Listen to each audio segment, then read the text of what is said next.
Well, I ran in 2018. I had an international business outside the U.S. for 12 years, and when I came back in 2015, I was astounded at the Indiana legislature and the things that were going on in my state. And so I really started studying the legislature and their process of how things got done. And so in 2018, I decided to run against a 30-year incumbent. And I did fairly well considering.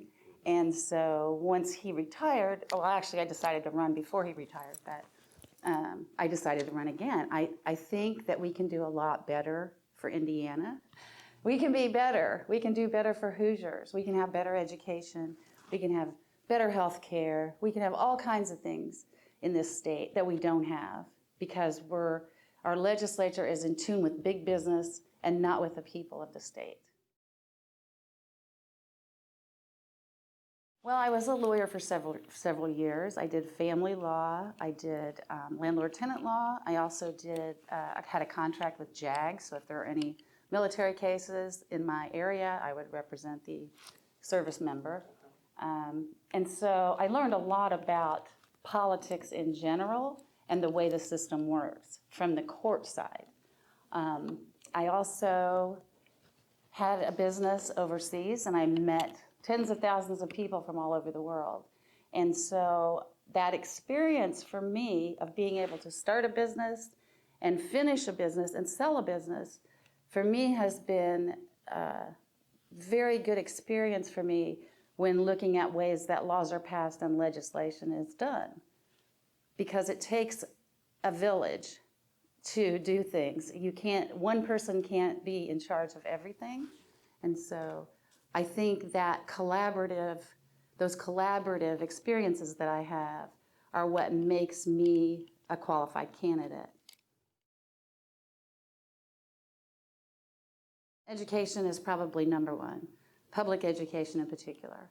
I see that the state has mismanaged funds. We have $86 million that's floating around somewhere out there that belongs to the state, and I don't see anybody going after it. I mean, I can't lose $86 million. I can't lose $10, right? So I find that kind of atrocious.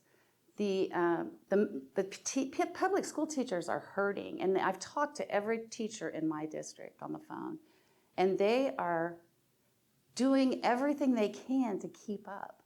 And they don't become teachers because they want to get rich. They become teachers because they want to teach.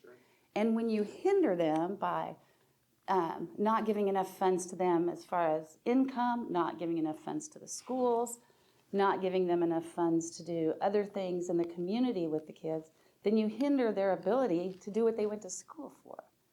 And that's all they want to do, is teach kids and be able to do it successfully. The second one would probably be the environment.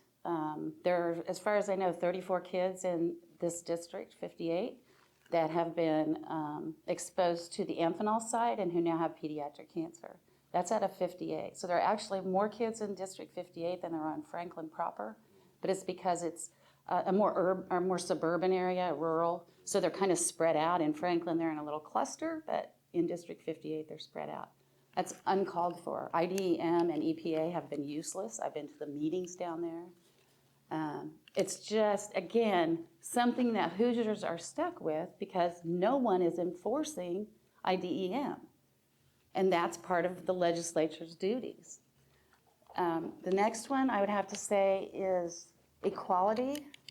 I strongly believe in a hate crimes bill for the state. 1 of 5 is poor, one at best. And then I also think that a portion of that money or the education money should be used in a bullying program because we see that more and more, and teachers are stretched as it is. So to be able to take care of these issues that arise, we don't have any more school counselors, we don't have school nurses. In some cases, we don't even have art teachers because they've been underfunded and they're gone.